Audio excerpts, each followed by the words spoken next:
Hey everybody, Brian from Colorado Cultures here. Just want to highlight one of our new products. We just got this dehydrator in from Gro Magik that's specifically designed for mushrooms with a low and slow heat. So I want to kind of show you how, you would harvest some mushrooms, chop it up, put it in there, and kind of the key features of this dehydrator. As you can see, you have multiple shelves. So basically you just take each shelf off, fill it with whatever biomass that you have at the time. Of course, if you're just going to use one rack, I would go closest to the bottom and work my way up to more dry.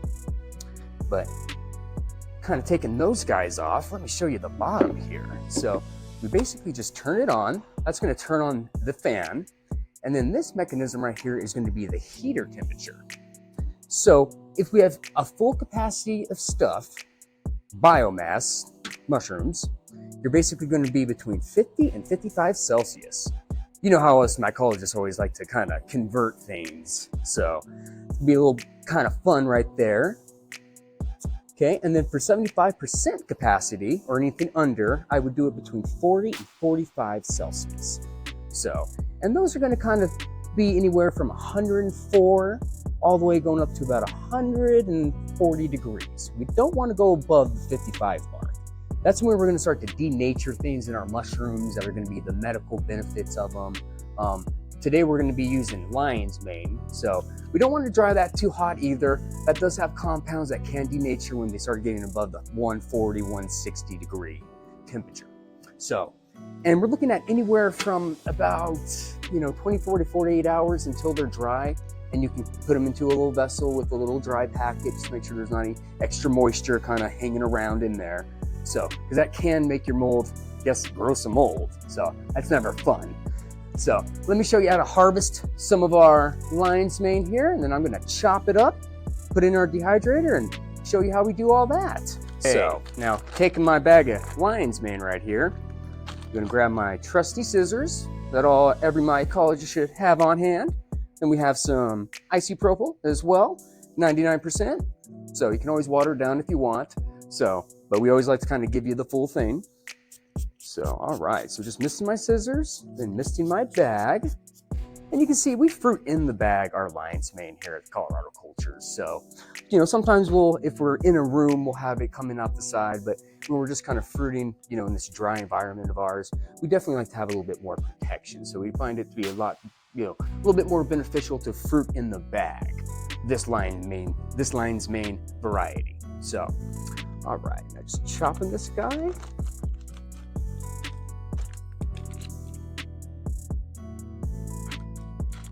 Okay, just gonna go down just a little fold right there.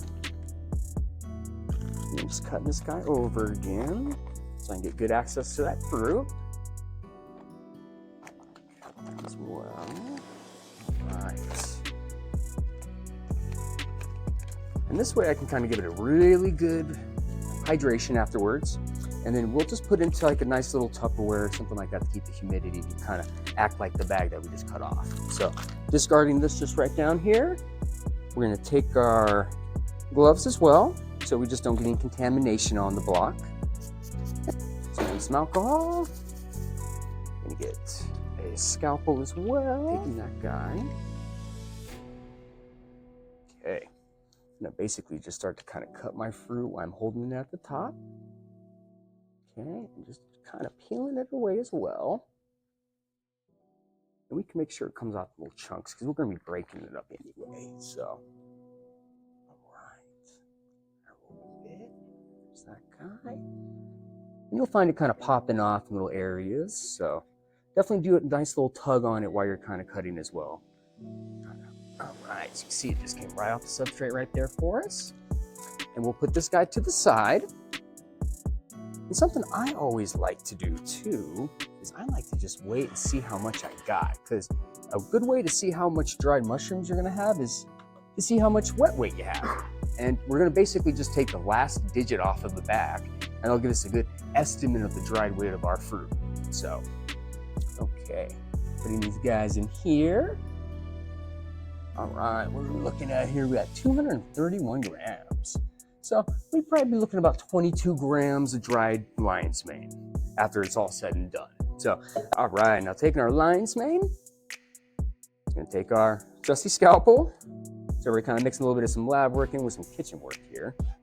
We're just gonna cut into like little pieces that we can kind of manage a little bit better. Because we're gonna grind this down anyway and make like a little powder that we can put into our food, maybe some capsules, things like that. So, but this is a good way that we can preserve our mushrooms. I'm not gonna be able to get to this today, and I really do want to kind of, take advantage of this really beautiful fruit here. So taking it and drying it at this state, we kind of capture it at this, particular stage of its growth. It has all those really good compounds that we're looking for too. So it's not too grown out, it's still kind of pinning, it's got a nice head to it. This one's this is our coral tooth lion's mane that we have. So it kind of imitates a coral as opposed to more of like a round, when it first comes out, it's going to be round, but when it's ready to harvest is when it starts looking like coral like this. Beautiful mushroom. And like I said, we're going to want to start at the bottom rack. And we're just going to want to place these bad boys where they're not touching each other. We definitely want to make sure that they can get about air all around. So you don't need to stuff it if you don't have to. So, but don't be afraid if you experiment a little bit from here and there. All right, now taking our next layer, we're just going to layer our mushrooms again, and I'm going to put on like the opposite little side, so you can see the air is going to come up. It's going to get a good 360 around the whole mushroom, so you can get dried pretty fast. I'm thinking about 24 hours. I'm going to check these guys, and we probably should have some dried mushrooms from there, or pretty close. So it really depends on your weather to your climate. If you're a little bit more moist, of course, it's going to take a little bit longer. If you're dry, it's going to take a little bit, less time. All right. Now taking our last rack. So I would say this is 75 and under. So we're going to be setting it for those temperatures. So anywhere from the 45 to the 40 mark, in between those two. Okay, setting this guy right here. Clean up a little bit. Okay, turn that bad boy on, and then I'm going to set it. I'm going to start at 40, and I'm going to let that guy run for 24 hours. And then I'm going to come back and check it out. If I need to kind of adjust the heat from there, if it's still kind of mushy after, say a day, I'll kind of turn up to the 45. So I always start at the lowest temperature and going up.